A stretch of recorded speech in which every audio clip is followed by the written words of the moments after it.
Do you remember when you became a Christian? And remember the joy and the change that went on it in our lives, and it's a wonderful thing.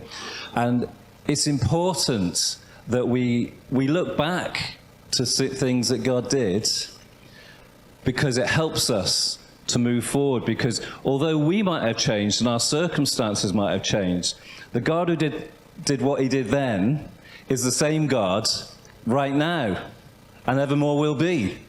So that is why it's important to look back and have memorials. Not just to think, oh, it was better in the old days. Oh, God used to be great, didn't he?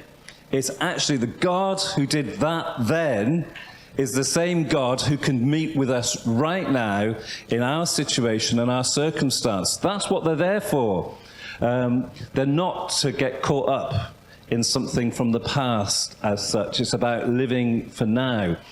So we're going to move on in the book of Joshua. And we've been doing this series through it, and it's called Moving On, Lessons from Joshua. So that's the title of the series. And we've done the first 3 chapters. Liz was speaking last week, and she was speaking about the actual crossing and the sort of preparation just beforehand and then envisioning.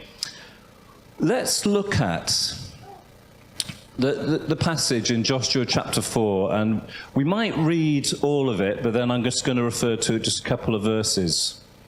So they got to the River Jordan, and then they needed the presence of God, which was represented by, or which was the Ark of the Covenant.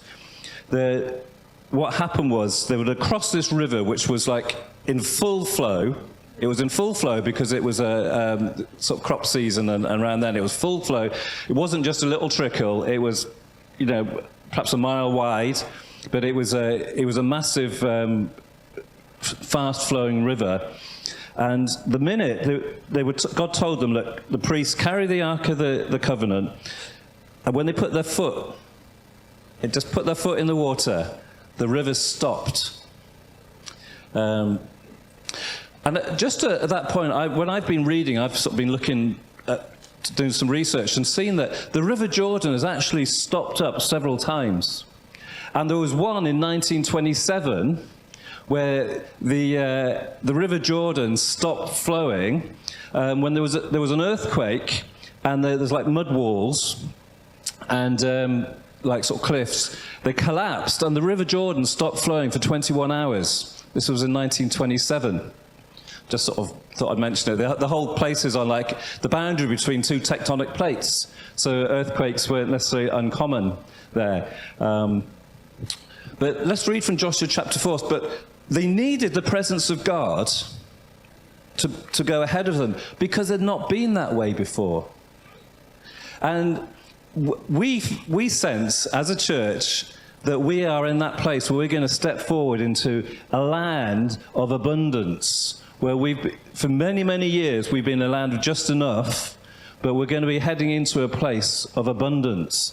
And you want to come along to the vision meeting to hear some of what's happened to enable us to believe that, and steps moving forward. So it is exciting. But in Joshua chapter 4, let's read this. When the whole nation had finished crossing the Jordan, the Lord said to Joshua, "Choose 12 men from among the people, 1 from each tribe, and tell them to take up 12 stones from the middle of the Jordan, from right where the priests are standing, and carry them over with you and put them down at the place where you stay tonight." So Joshua called together the 12 men he had appointed from the Israelites, 1 from each tribe, and said to them, "Go over before the ark of the Lord your God into the middle of the Jordan. Each of you is to take up a stone on his shoulder, according to the number of the tribes of the Israelites, to serve as a sign among you. In the future, when your children ask you, 'What do these stones mean?'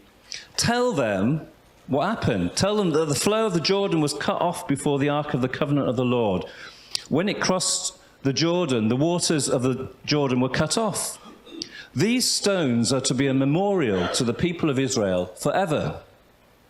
So the Israelites did as Joshua commanded. They took the 12 stones from the middle of the Jordan, according to the number of the tribes of the Israelites, as the Lord had told Joshua. They just did it as he said. And they carried them over with them to their camp, where they put them down. And Joshua set up the 12 stones that had been in the middle of the Jordan at the spot where the priests who carried the Ark of the Covenant had stood. And they are there to this day. Now the priests who carried the Ark remained standing in the middle of the Jordan until everything the Lord had commanded Joshua was done by the people, just as Moses had directed Joshua. The people hurried over, and as soon as all of them had crossed, the Ark of the Lord and the priests came to the other side while the people watched. The men of Reuben, Gad, and the half-tribe of Manasseh, some of them chose, they didn't want to be in the promised land, they wanted to just stay just the other side of the river, ready for battle in front of the Israelites, as Moses had directed them. About 40,000 armed for battle crossed over before the Lord to the plains of Jericho for war.